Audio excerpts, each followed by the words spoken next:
అరుణాచలంలో అగ్నిలింగం. ఇప్పుడు కంచి అంటే పృథి ఉంది, శ్రీకాళహస్తి అంటే వాయువు తెలుస్తోంది, జంబుకేశ్వరంలో జలలింగం అంటే నీటి దగ్గర శివలింగం దగ్గర నీరు ఊరుతోంది. సరే, చిదంబరంలో ఆకాశలింగం అంటే అంతటా నిండినటువంటి ఆకాశమే అక్కడ ఉన్నది తెలుస్తోంది.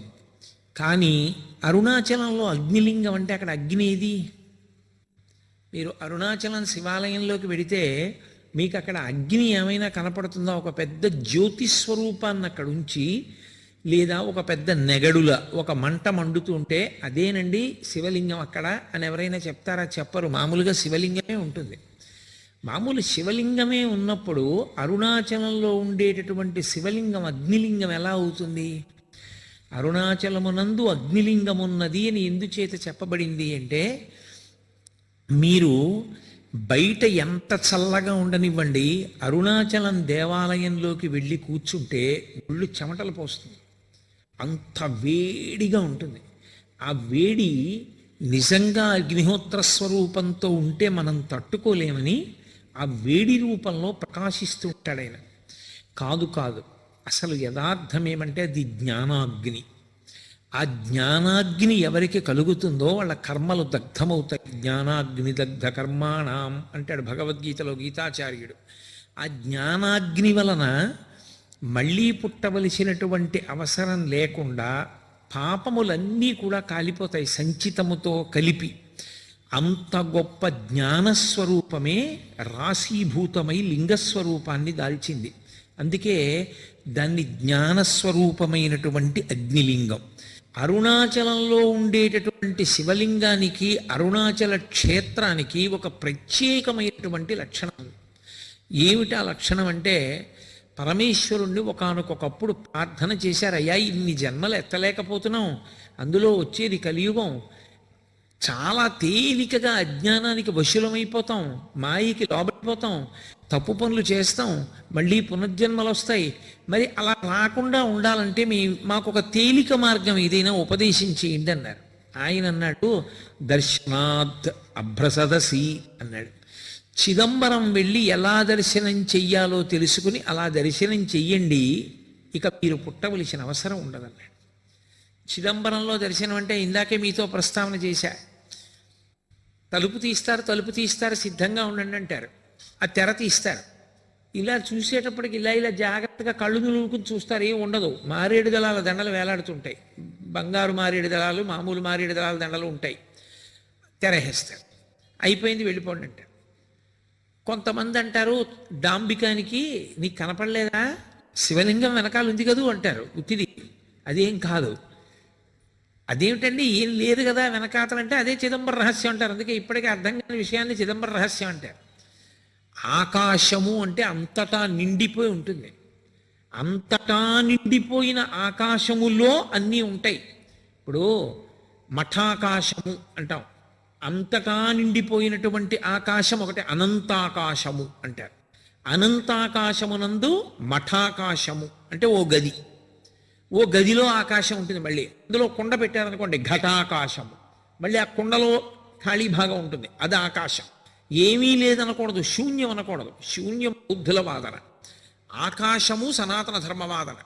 అరుణాచలంలోకి వెళ్ళడానికి ఒకటే, పరమేశ్వర నాకేం తెలియదు, నాకున్నవన్నీ పాపాలే, నిన్ను నమ్ముకుని వస్తున్నాను, నువ్వే నన్ను అరుణాచల ప్రవేశం చేయించు అని అడిగినటువంటి వారికి అరుణాచల ప్రవేశం చేయిస్తారు తప్ప, అహంకృతితో కొంచెం డాంబికంగా బయలుదేరితే అరుణాచలంలోకి వెళ్ళరు అని జ్ఞాన సంబంధనాయనారంతటి మహానుభావుడు వెళ్ళలేకపోయాడు, దొంగలు కొట్టేశారు. అప్పుడు ఆయన బాధపడితే ఉన్నవన్నీ ఎత్తుకుపోయిన తర్వాత ఈశ్వరుడి మీద పత్తికాలు పాడి పరమ నిరాడంబరంగా వినయంతో ప్రవేశిస్తే అరుణాచల పట్టణంలోకి ప్రవేశించగలిగాడు. అరుణాచలం అంత గొప్ప క్షేత్రం. అసౌ యస్తామ్రౌ అర్ణవుత బుభ్రస్సుమంగళ ఏ చేమాగం రుద్ర అభితో దిక్షుశ్రిత సహస్రసో వైశాఖం హేడైమహే అంటుంది రుద్రాధ్యాయం.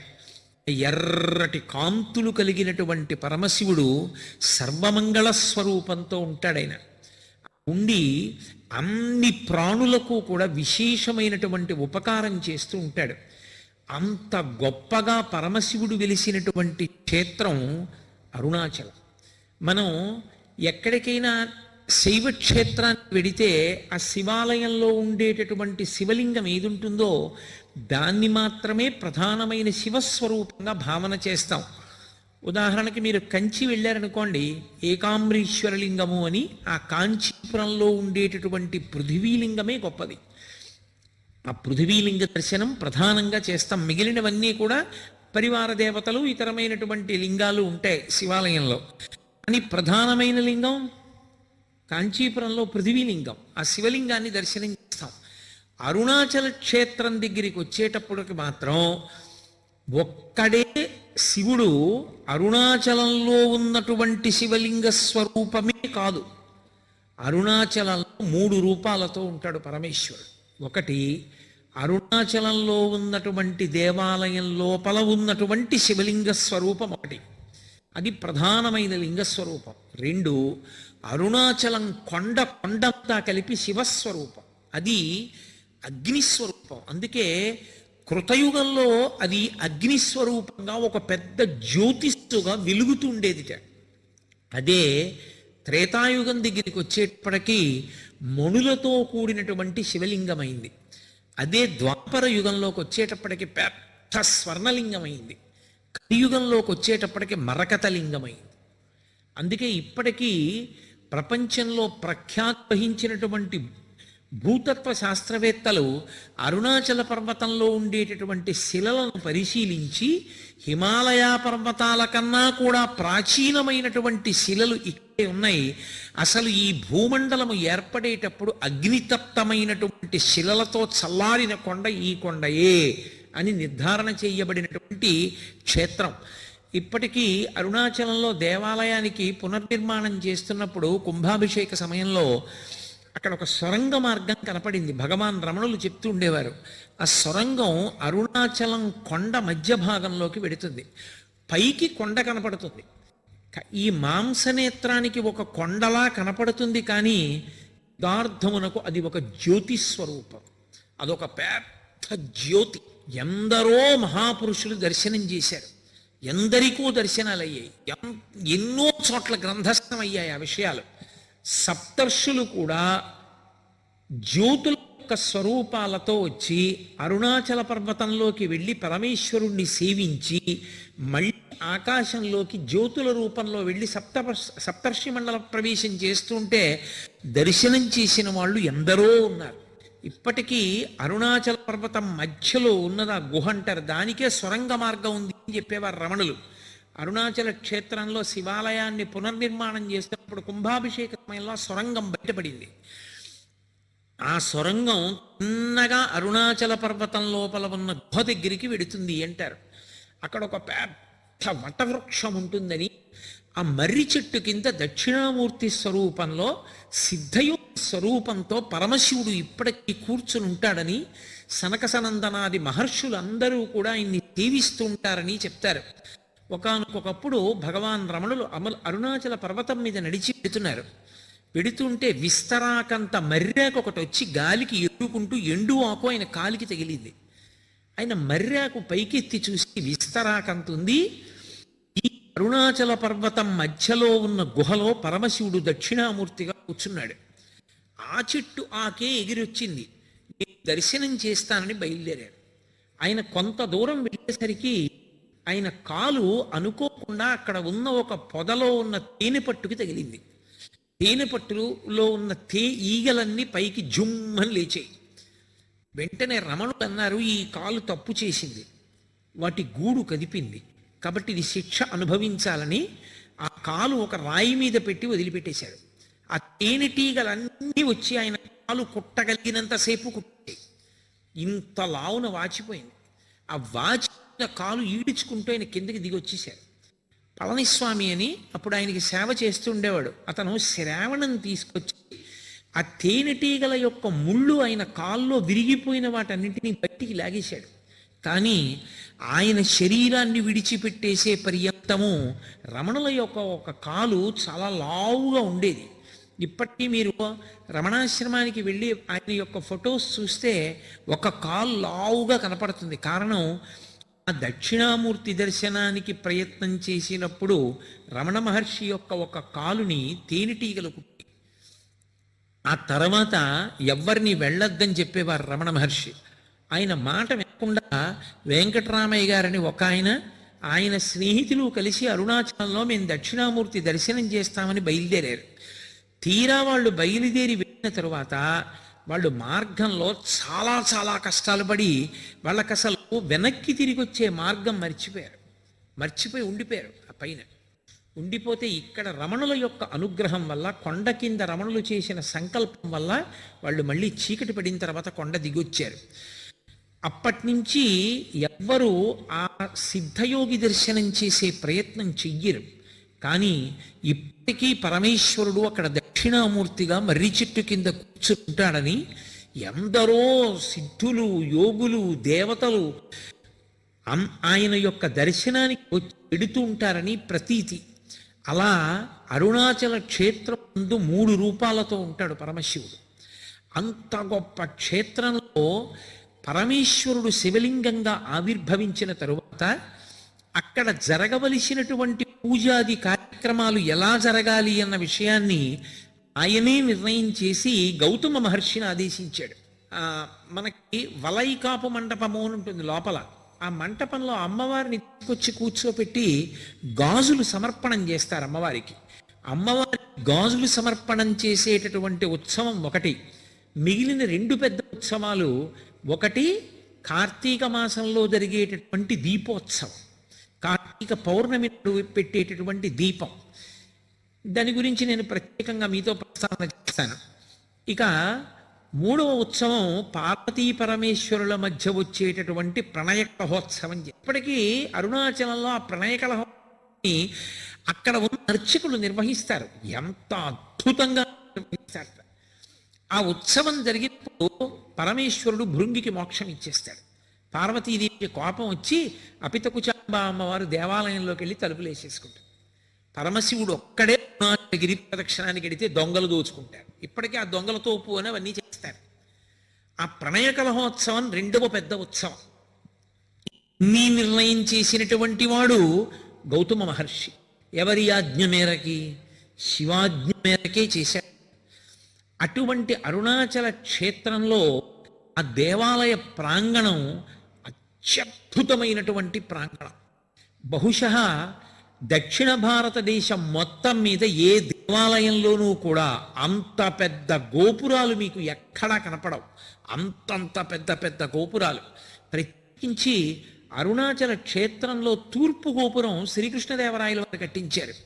శ్రీకృష్ణదేవరాయల వారు కట్టించినటువంటి ఆ గోపురం, ఇక అంత పెద్ద గోపురం మీకు ఎక్కడా కనపడదు. దాన్ని ఎవరైనా ఇలా తలెత్తి చూడవలసిందే. అబ్బా, ఎంత పెద్ద గోపురం అంటారు. అంత గొప్ప గోపురం. అరుణాచల క్షేత్ర వైభవంలో గొప్పతనం ఏమిటంటే దాని ఉత్తర గోపురాన్ని కట్టించేటువంటిది ఒక ఆడావిడ. ఆ స్త్రీమూర్తి పేరు అమ్మణ్ణి అమ్మన్. ఆవిడ చాలా చిత్రమైన వ్యక్తి. ఆవిడ పరమశివుని అనుగ్రహం చేత ఆవిడికి గొప్ప యోగశక్తులు కలిగాయి. ఆవిడికి గోపురం కట్టించాలని కోరిక. ఆవిడ ప్రతి ఇంటి ముందుకి వెళ్ళి గోపురం కట్టడానికి చందా అడిగేది. డబ్బులు లేవంటారేమోనని ఆవిడ ఇంటి ముందు నిలబడి ఆ ఇంట్లో ఇనప్పెట్టె ఎక్కడుందో, ఇనప్పెట్టెలో ఎక్కడ డబ్బు పెట్టారో ఆ డబ్బు ఎంత ఉందో చెప్పేది.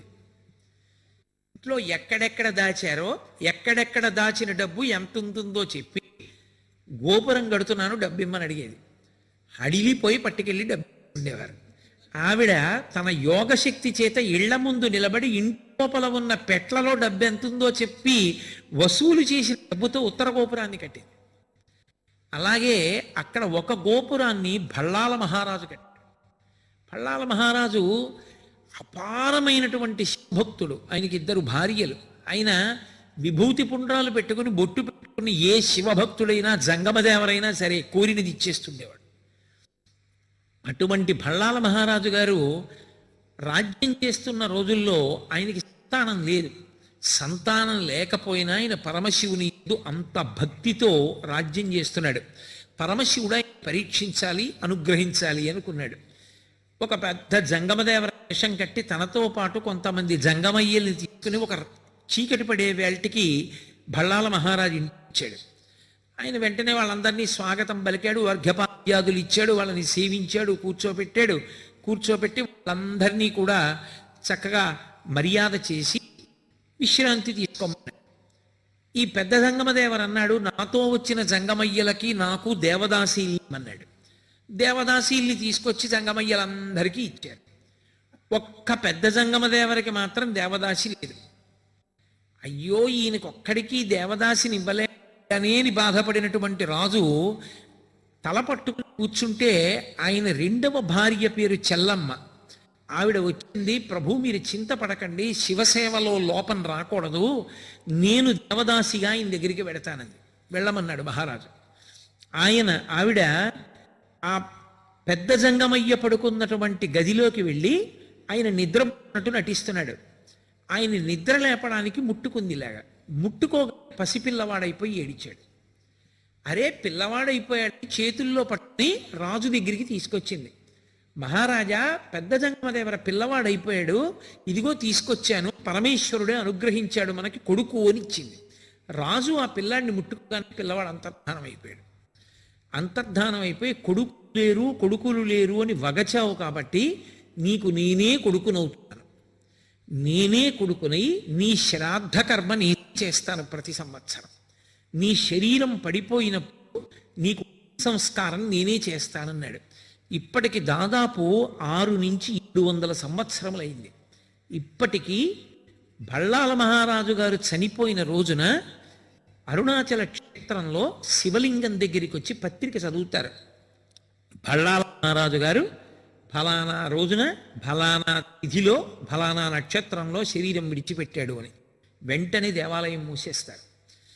పరమశివుడు ఉత్సవమూర్తి పల్లకీలో పల్లికొండ పట్టు అని అక్కడికి దగ్గర, అక్కడే రాజధానిగా పరిపాలన చేసేవాడు.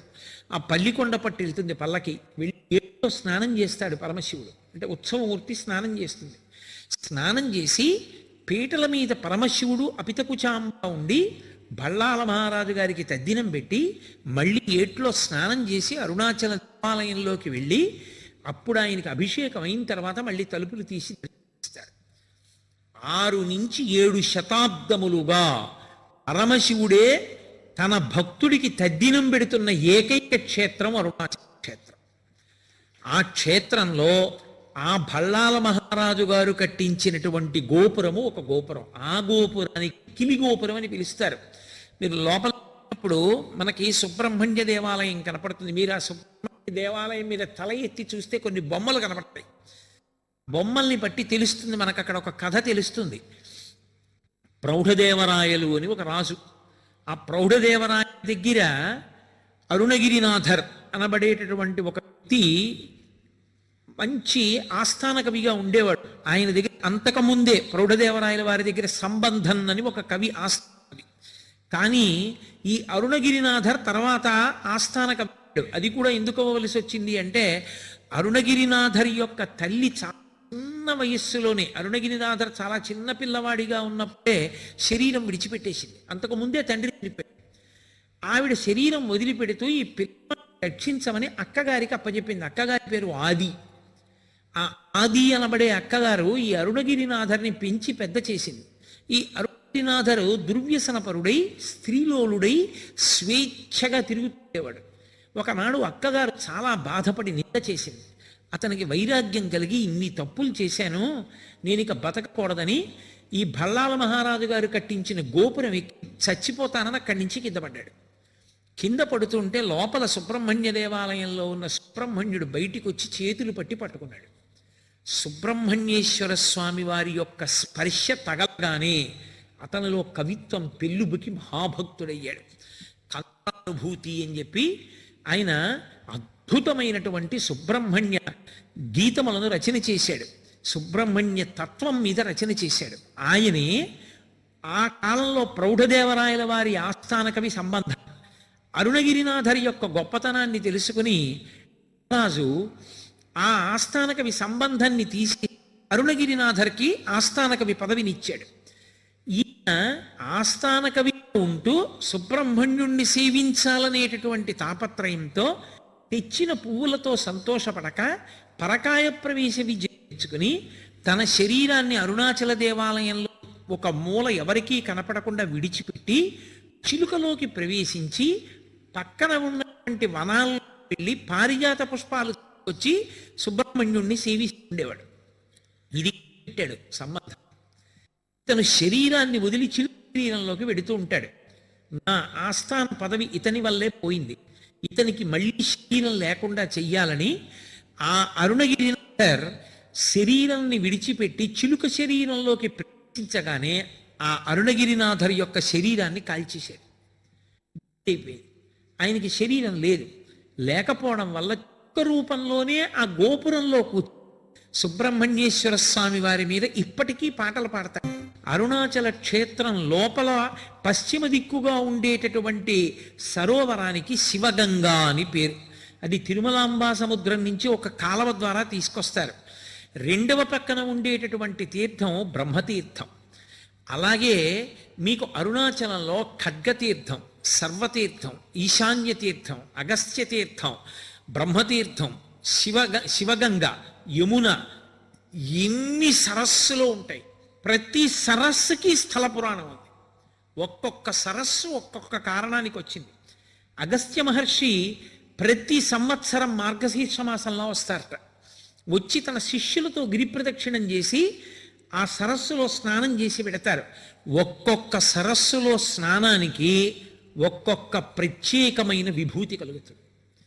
ఒక సరస్సులో స్నానం చేస్తే అపారమైన భక్తి కలుగుతుంది. ఒక సరస్సులో స్నానం చేస్తే సరస్వతి కటాక్షము కలుగుతుంది. ఒక సరస్సులో స్నానం చేస్తే పాప సంచయం అంతా కూడా దగ్ధమవుతుంది. అంత గొప్ప గొప్ప సరస్సులతో నిండి ఉంటుంది ఆ క్షేత్రం అంతా. స్వయంగా చతుర్ముఖ బ్రహ్మగారే అరుణాచల క్షేత్రంలో ఆరాధన చేసి స్నానం చేసేటటువంటి సరస్సు ఆ బ్రహ్మ సరస్సు అని పిలుస్తారు. అంత గొప్ప గొప్ప సరస్సులతో కూడుకుని స్థలవృక్షమైనటువంటి ఇప్ప చెట్టుతో ఉంటుంది. అరుణాచల క్షేత్రానికి వెళ్ళినటువంటి వాళ్ళు ఆ దేవాలయంలో పరమేశ్వరుడి పూజ చేసేటప్పుడు ఏ నామాలతో పూజ చెయ్యాలన్నది కూడా పరమశివుడు నిర్ణయం చేశాడు. పరమేశ్వరుడు స్వయంభూగా 3 రూపాలతో వెలిసినటువంటి క్షేత్రమైన కారణం చేత అరుణాచలంలో మీరు ఎంత చిన్న పుణ్యకార్యం చెయ్యండి, అది తీవ్ర స్థాయిలో ఫలితాన్ని ఇస్తుంది. సామాన్యమైన ఫలితం కాదు. అది ఏదో పుణ్యంగా మారి వచ్చే జన్మలో మీరు సార్వభౌముడవడం, ఏదో పుణ్యంగా మారి వచ్చే జన్మలో ఐశ్వర్యవంతుడవడం కాదు. అరుణాచలంలో చేసినటువంటి పుణ్యకార్యము పునరావృత్తి రాహిత్యమునకు తీసుకెళ్తారు. దానికి స్కాంద పురాణంలో కొన్ని విశేషాలు చెప్తారు. అరుణాచలం కొండ మీద ఒకానొకప్పుడు ఒక సాలెపురుగు గూడు కట్టింది. గూడు కడితే లేత సూర్యకిరణాలు పడ్డాయి. పడి అది విశేషమైన కాంతితో మెరిసింది. ఆ మెరుపు కొండ మీద పడింది. కొండ స్థూల శివుడు, అది శివుడే. శివుడి శరీరం మీద కాంతి పడేటట్టుగా మెరుపులతో కూడినటువంటి బట్ట శివలింగానికి కట్టిన పుణ్యం ఇచ్చి సాలెపురుగుకి మోక్షం ఇచ్చాడు. అలాగే అక్కడ ఒక ఏనుగు కొండలలోకి ప్రవేశించింది. ప్రవేశించి తన మదజలధారల చేత ఆకులను తడిపింది. ఆ ఆకులు తడిసి ఆ బొట్లు శివలింగం మీద పడ్డాయి. శివలింగం మీద అభిషేకం చేసిందన్న పుణ్యం ఇచ్చి ఏనుక్కి పునరావృత్తి రాహిత్యం ఇచ్చారు. అలాగే ఒక ఎలుక అరుణాచల పర్వతంలోకి దూరింది. దూరి అది తవ్వింది. తవ్వితే దాని లోపల ఉన్నటువంటి ఆ రాళ్ల మీద సూర్యకిరణాలు పడ్డాయి. మణులు ప్రకాశించినట్టుగా ప్రకాశించేవి. ఆ ప్రకాశించిన కాంతులు పడిన కారణం చేత మణుల చేత దీప శోభని వెలిగింపచేసింది అని ఆ ఎలుక మళ్ళీ పుట్టవలసిన అవసరం లేని స్థితిని పొందింది. ఒక చిలుక అరుణాచల పర్వతం మీద ఎగురుతున్నప్పుడు దాని యొక్క రెక్కల కదలికలకి ధూళికణములు తొలగించబడ్డాయి. అరుణాచల పర్వతాన్ని శుభ్రం చేసింది అని చెప్పి దానికి మోక్షం ఇచ్చారు. అన్నిటికన్నా ఆశ్చర్యం, ఒకప్పుడు అరుణాచల దేవాలయంలోకి గ్రద్ద ప్రవేశించింది. బలిపీఠం మీద ఉన్నటువంటి కబళం కింద పడితే తిందామని అది వాలి కూర్చోడానికి అవకాశం లేక తన రెక్కలతో అల్లార్చింది ఆ ముద్ద కోసం. కబళం కింద పడింది. అది రెక్కలు అల్లార్చినప్పుడు ఆ బలిపీఠం మీద ఉన్న ధూళి కొంత ఎగిరింది. ధూళి ఎగిరింది కాబట్టి అది దేవాలయాన్ని తుడిచింది అని మోక్షం ఇచ్చాడు. అందుకే ఆ లింగము అగ్నిలింగము అనడానికి కారణం అదే. అక్కడ ఈశ్వరుడు అసుతోషుడు అని పేరు ఆయనకి. అసుతోషుడు అంటే విపరీతంగా సంతోషిస్తాడు. ఎందుకంత సంతోషం అంటే మీరు చెప్పలేరు, దానికి కారణం ఉండదు. ఇప్పటికీ అరుణాచల క్షేత్రానికి దేవతలు, గంధర్వులు, యక్షులు, గంధర్వులు, కిన్నెరులు, కింపురుషులు వచ్చి పరమశివుణ్ణి సేవించి వెడుతుంటారు. భగవాన్ రమణుల దగ్గరికి శ్రీమతి తల్యార్ ఖాన్ అని ఒక ఆవిడను, పశ్చిమ దేశాల నుంచి వచ్చినటువంటి సాధకురాలు అరుణ అని ఒక ఆవిడ, ఇద్దరు ఉండేవారు. వాళ్ళిద్దరూ ఒకప్పుడు అరుణాచలం కొండ ఎక్కి కొండ మీద పడుకున్నారు. పడుకోవడం అంటే కొండ మీద ధ్యానం చేస్తున్నారు. వాళ్ళకి ధ్యానం చేస్తూ ఉండగా అద్భుతమైన సంగీతం వినపడింది. అందులో ఈ శ్రీమతి తల్యార్ ఖాన్ ఆవిడే పాతాళలింగ దేవాలయాన్ని అంతటినీ కూడా పునర్నిర్మాణం చేసింది. ఎన్నో సరోవరములు ఆ దేవాలయం యొక్క పాదాల ఆ కొండ పాదముల దగ్గర ఎన్నో సరోవరములు ఏర్పడి ఉంటాయి. అంత గొప్ప క్షేత్రం అరుణాచల క్షేత్రం. అటువంటి అరుణాచల క్షేత్రంలో అసలు ఆ దేవాలయంలో అత్యద్భుతమైనటువంటి విషయం ఏమిటంటే అసలు ప్రాకారములు, ఆ 3 ప్రాకారములు ఒక్కొక్క ప్రాకారం దాటి లోపలికి వెడుతుంటే ప్రత్యేకించి 100 కాళ్ల మంటపం, 16 కాళ్ల మంటపం అటువంటి వాటి దగ్గర నిలబడి చూస్తే ఎదురుగుండా స్థూల శివుడైనటువంటి కొండ కనపడుతుంటుంది. లోపల శివలింగ దర్శనం కూడా చెయ్యవచ్చు. అది కొంచెం తపోదృష్టితో చూసిన వాళ్ళకి లోపల ఉన్నటువంటి సిద్ధపురుషుణ్ణి కూడా మనసులో కనీసం ధ్యానంలో దర్శనం చెయ్యొచ్చు. అంతటి పరమోత్కృష్టమైన క్షేత్రం.